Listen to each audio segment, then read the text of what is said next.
জেন students, আজিৰ ক্লাছত আমি বৈচিত্ৰ অসমৰ দুটো পাৰ্ট যোনটো আছে তাৰে আমি নেপালী ভাষী গোৰ্খাসকল চাম। ইয়াতে আপোনাৰ নেপালীৰ বিষয়ে মেইন শিকিবলৈ পাব, সিহঁতৰ বসতি কেনেকুৱা আছে, সিহঁতৰ ইতিহাসটো চাব পাৰিব নেপালী কেইটাৰ অসমৰ সমাজ জীৱন, সিহঁতৰ গোৰ্খাসকল, ছবিলাল উপাধ্যায়, সুস্থ পাৰ্বণ, এইবিলাক তেওঁৰ বিষয়ে ছবিলাল উপাধ্যায় যে আছে তেওঁৰ বিষয়ে চাব পাৰিব। তাৰপিছত আছে দলবীৰ সিংহ লোহাৰ আৰু তাৰপিছত আছে হৰিপ্ৰসাদ গোৰ্খাৰাই, এইবিলাক তেওঁৰ আমাৰ নেপালী মেইন মানে মানুহকেইটা আছে। তাৰপিছত আপোনালোকে চাব পাৰিব ইয়াৰ পিছত আপোনালোকে ৰচনা তেওঁৰ কৰা ৰচনাবিলাক আছে তাৰপিছত লাষ্টত আহি যাব কুৱেশ্যন আনচাৰ। গতিকে আজিৰ ক্লাছত আমি ইয়াৰ কুৱেশ্যন আনচাৰ ডিছকাছ কৰিম নেপালীৰ। But before starting my class, welcome to my YouTube channel exam Jyoti, and now let's start the class. প্ৰথমতে কুৱেশ্যনটো দিছে, নেপালী বা গোৰ্খা জনগোষ্ঠীৰ লোকসকল কি নৃগোষ্ঠীয় লোকৰ সংমিশ্ৰণ হয় চ' ইয়াৰে উত্তৰটো চাওঁ আমি। আৰ্য মংগল কিৰাত নৃগোষ্ঠীৰ লোকৰ সংমিশ্ৰণ হয় ইহঁতে নেপালী জনগোষ্ঠীৰ লোকসকল। আগতে এটা দি দিব যে নেপালী লোকসকল আৰ্য মংগল কিৰাত বা নৃগোষ্ঠীৰ লোকৰ সংমিশ্ৰণ হয় তাৰপিছত দিছে কুৱেশ্যন নম্বৰ B2, লালমহৰীয়া পাণ্ডা বুলি ক'লে কি বুজা যায় চ' প্ৰাচীন ধৰ্মগ্ৰন্থৰ মতে কামাখ্যা মন্দিৰ নিৰ্মাতা আৰু প্ৰাগজ্যোতিষপুৰৰ ৰজা নৰকে বৰ্তমান নেপালৰ সোণচৰি জিলাৰ বৰাক্ষেত্ৰত জন্মগ্ৰহণ কৰিছিল তেওঁ কামাখ্যা মন্দিৰ পূজা কৰাবলৈ নেপালৰ পৰা পূজাৰী আনিছিল। পিছলৈ তেওঁলোকে কামাখ্যা মন্দিৰত লালমহৰীয়া পাণ্ডা হিচাপেও খ্যাত হৈ পৰিল নেক্সট আপোনাৰ 3 নম্বৰ কুৱেশ্যনটো চাবচোন।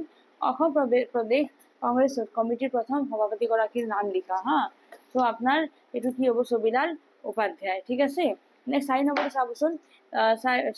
ট্ৰাইবেল বেল্ট এণ্ড ব্লকত নেপাল ভাষী লোকসকলে কেতিয়া সংৰক্ষিত শ্ৰেণীৰ মৰ্যাদা পাইছিল। অ'কে, চ' আনচাৰটো হ'ব গোপীনাথ বৰদলৈদেৱৰ মুখ্যমন্ত্ৰীত্বৰ সময়ত 1947 চনত গঠন হোৱা ট্ৰাইবেল বেল্ট আৰু ব্লকত নেপালী ভাষী সকলেও অন্যান্য জাতিৰ দৰে সংৰক্ষিত শ্ৰেণীৰ মৰ্যাদা পাইছিল। অ'কে, কেতিয়া পাইছিল? 1947। অ'কে, নেক্সট 5 নম্বৰ কুৱেশ্যনটো চাবচোন আপোনালোকে। 4 নম্বৰটো আৰু 5 নম্বৰটো চাই এতিয়া যে ৰতিকান্ত উপাধ্যায় কোন আছিল আৰু তেওঁ ক'ত সত্ৰ স্থাপন কৰিছিল ৰতিকান্ত উপাধ্যায় 15 শতিকাৰ শ্ৰীমন্ত শংকৰদেৱৰ এগৰাকী শিষ্য আছিল আৰু ৰতিকান্ত উপাধ্যায় বৰ্তমান আপোনাৰ ধিয়ক আৰু নগাঁৱত নেপালী সত্ৰ স্থাপন কৰিছিল নেক্সট 6 নম্বৰ কুৱেশ্যনটো আছে, গাৰ্খা সম্প্ৰদায়ৰ লোকসকলে পালন কৰা মুখ্য উৎসৱবোৰ কি এতিয়া আমি ইয়াৰ উত্তৰটো চাম। গাৰ্খাজন গোষ্ঠীৰ লোকসকলে গোটেই বছৰ জুৰি বিভিন্ন উৎসৱ পাৰ্বণ পালন কৰে আৰু মহিলাসকলে পালন কৰা তিজ পাৰিবাৰিক সম্বন্ধ লিক প্ৰক্ৰিয়া কৰা উৎসৱ বড়ো দশৈ আৰু ভাতৃ ভগ্নীৰ প্ৰেমৰ উৎসৱ তিহাৰ হয়নে, এই উৎসৱবোৰ সিহঁতে পালন কৰে। এইটো বহুত অন্যতম হয় মানে বহুত জৰুৰী সিহঁতৰ উৎসৱ হিচাপে নেক্সট 7 নম্বৰটো আছে, জম্বুদ্বীপে আৰ্যাৱতে ভাৰতবৰ্ষে অসম প্ৰান্ত বোলাত কথাষাৰ তাৎপৰ্য কি অসমৰ নেপালী ভাষী লোকসকলে বছৰেকীয়া পিতৃশ্ৰাদ্ধিত পিণ্ডদান যে কৰে মৰাৰ পিছত সৰুতে মন্ত্ৰৰ লগতে নিজৰ ঠিকনা উল্লেখ কৰি জম্বুদ্বীপ আৰ্যাৱতে ভাৰতবৰ্ষে অসম প্ৰান্তে বুলি কয়। এইটো বস্তুৰ কথাষাৰটো যেতিয়া পিণ্ডদান কৰে তেতিয়া এইটো কথাবিলাক কয় নেক্সট আছে, হুগলী সন্ধি কেতিয়া হৈছিল আৰু সেই সন্ধি মতে কোনখন দেশৰ ভূভাগ আৰু জনসমষ্টি ভাৰতৰ অন্তৰ্ভুক্ত হৈছিল উত্তৰটো হ'ব 1815 চনত 1815 পৰা 16 চনত তৎকালীন ব্ৰিটিছ আৰু নেপালৰ মাজত হুগলী সন্ধি হৈছিল আৰু এই সন্ধি মতে নেপালৰ নাগৰিকৰ সৈতে ভাৰতৰ উত্তৰৰ নেপালৰ বহু ভূভাগ ভাৰতত বিলীন হয়। অ'কে, নেক্সট কুৱেশ্যন নম্বৰ 9 টো চাওক। চমুকৈ লিখিব দিছে, ছবিলাল উপাধ্যায়, হৰিপ্ৰসাদ গাৰ্খাৰাই আৰু দলবীৰ সিংহ লোহাৰ চ' 1882 চনত 12 মে'ৰ দিনা বৰ্তমান বিশ্বনাথ জিলাৰ বুঢ়ীগাঁৱত জন্মগ্ৰহণ কৰা ছবিলাল উপাধ্যায় আছিল ভাৰতৰ স্বাধীনতা সংগ্ৰামৰ অন্যতম সেনানী। তেওঁ সেই সময়ৰ চন্দ্ৰনাথ শৰ্মা, ঘনশ্যাম বৰুৱা, লোকনায়ক অমিয় কুমাৰ দাস আদি সান্নিধ্যত ভাৰতৰ স্বাধীনতা সংগ্ৰামত জঁপিয়াই পৰিছিল। ব্ৰিটিছ চৰকাৰে দেশীয় জনগণৰ বিৰুদ্ধে চলোৱা নানা ধৰণৰ বৈষম্যমূলক কাজৰ বিৰুদ্ধে তেওঁ প্ৰতিবাদ কৰি গৈছিল আৰু 1921 চনৰ 18 এপ্ৰিলৰ দিনা যোৰহাটত অনুষ্ঠিত হোৱা সভাত অসম বিৰুদ্ধে অসম এছ'চিয়েশ্যনৰ সভাত তেওঁ সভাপতিত্ব কৰিছিল। তেতিয়াই এই অসম এছ'চিয়েশ্যনক অসম প্ৰদেশ কংগ্ৰেছ কমিটিলৈ ৰূপান্তৰিত কৰা হয়।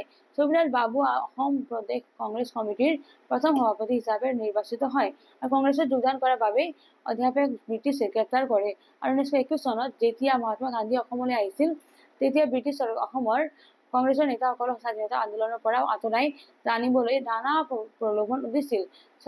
ছবিলালকো মজাদাৰ কাউন্সিলৰ বৰলাট আদি লোভনীয় পদ যাচিছিল নহয়। আৰু সকলোবোৰ প্ৰত্যাখ্যান কৰি গান্ধীৰ নেতৃত্বত চলা অসহযোগ আন্দোলনত স্বেচ্ছাসেৱী ৰূপে জঁপিয়াই পৰিল আৰু 6 মাহ কাৰাবাসো খাটিলে মানে 6 মাহৰ কাৰণে কাৰাবাস।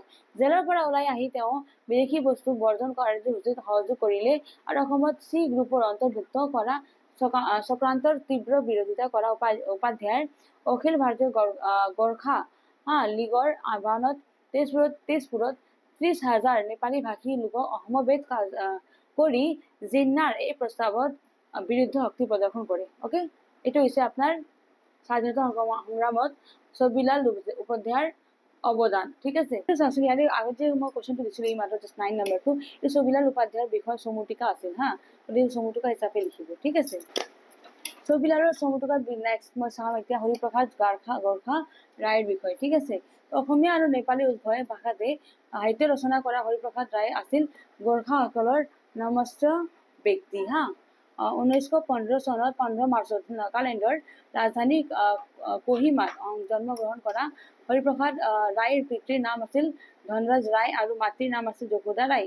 অসমীয়া মাধ্যমৰ শিক্ষা গ্ৰহণ কৰা হৰিপ্ৰসাদ ৰায়ে অসমীয়া ভাষা সাহিত্য চৰ্চাত ব্ৰতী হৈছিল আৰু শিক্ষকতাৰে জীৱিকা আৰম্ভ কৰা গোৰ্খা ৰায়ৰে পিছলৈ আকাশবাণীত সেৱা আগবঢ়াই নেপালী আৰু অসমীয়া সাহিত্য সেৱা কৰি গৈছিল। আৱাহন যুগৰ বিশিষ্ট লিখক হিচাপে পৰিচিত গোৰ্খা ৰায়ে পৰাধীন ভাৰতত জাতীয় চেতনা আৰু জাগৰণৰ বাবে আহুপুৰুষাৰ্থ কৰিছিল আৰু হৰিপ্ৰসাদ গোৰ্খা ৰায়ে কেইবাখনো অভিধান ৰচনা কৰিছিল, যেনে আপোনাৰ মিকিৰ শব্দকোষ, এইটো 1974 to 76 সেইখিনি সময় লাগিছিল।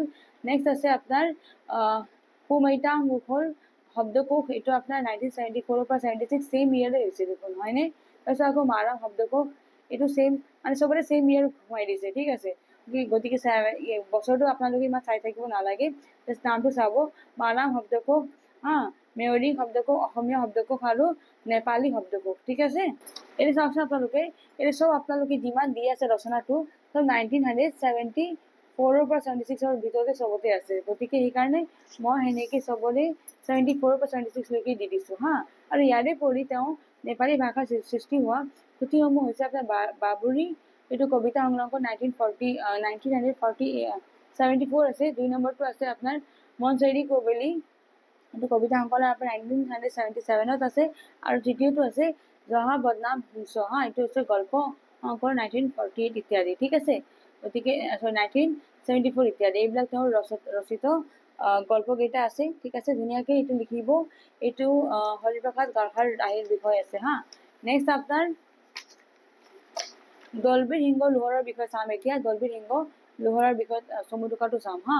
1915 চনৰ 26 জানুৱাৰীত ডিব্ৰুগড়ৰ খলিহামাৰীত জন্মগ্ৰহণ কৰা দলবীৰ সিংহ লোহাৰ আছিল ভাৰতীয় স্বাধীনতা সংগ্ৰামৰ অন্যতম সংগ্ৰামী সত্তা হা। 15 বছৰ বয়সতে লোহাৰ জাতীয় আন্দোলন স্বেচ্ছাসেৱক বাহিনীত যোগদান কৰি আৰু 1930 চনত কৰাচীত অনুষ্ঠিত অখিল ভাৰতীয় কংগ্ৰেছ কমিটি সভাৰ অসমৰ হৈ প্ৰতিনিধিত্ব কৰে। লোহাৰে আপোনাৰ 1930 চনত কুখ্যাত কানিংহাম চাৰ্কুলাৰৰ বিৰোধিতা কৰি 3 মাহ কাৰাবাস খাটে আৰু পুনৰ 1931 পৰা 32 চনত তেওঁ 6 মাহ কাৰাবাস খাটিব লগা হৈছিল হা।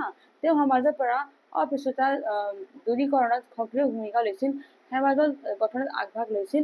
তেওঁ ট্ৰেড ইউনিয়ন গঠনত জড়িত হৈ শ্ৰমিক আন্দোলনত নেতৃত্ব দিছিল আৰু তেওঁ দ্বিতীয় বিশ্বযুদ্ধত ভাৰতক জড়িত কৰা কাৰ্যৰ বিৰোধিতা কৰিছিল আৰু সেই ঘৰৰ পৰা বিতাড়িত হৈ গোৱালপাৰা জিলাত থাকিবলগীয়া হৈছিল। এই সময়ত তেওঁ গোৱালপাৰাৰ পৰা সংগোপনে পলাই আহি ঘৰো পাইছিল আৰু 1946 এইখিনি সময়ত দলবীৰ সিংহ লোহাৰ শ্ৰমিক আৰু পিছপৰা শ্ৰেণীৰ প্ৰতিনিধি হিচাপে তিনিচুকীয়া অঞ্চলৰ পৰা বিধান সভালৈ নিৰ্বাচিত হয়। উল্লেখ্য যে দলবীৰ সিংহ লোহাৰে হৈছে অসমৰ নেপালী ভাষী প্ৰথম বিধায়ক আৰু এইগৰাকী স্বাধীনতা সংগ্ৰামীয়ে 29 জুলাই 1990 চনত মৃত্যুবৰণো কৰে। ঠিক আছে, গতিকে এইটো মোৰ ভিডিঅ' লাষ্ট কুৱেশ্যন আছিল। ঠিক আছে, আৰু এইটোৰ লগত মোৰ এইটো ভিডিঅ'টো মই ফিনিছ কৰিলোঁ। আজি ক্লাছটো মোৰ ইয়াতে ফিনিছ হৈ লাষ্ট কুৱেশ্যন দিছোঁ মই হা। আৰু যদি আপোনালোকে আজিৰ ক্লাছটো ভাল পাইছে লাইক বাটন প্ৰেছ কৰিব ঠিক আছে যদি ছাবস্ক্ৰাইব কৰা নাই মোৰ চেনেলটো please subscribe my exam Jyoti channel ঠিক আছে যিমান পাৰে শ্বেয়াৰ কৰিব ভিডিঅ'ছকেইটা থেংকছ ফৰ ৱাচিং জয় হিন্দ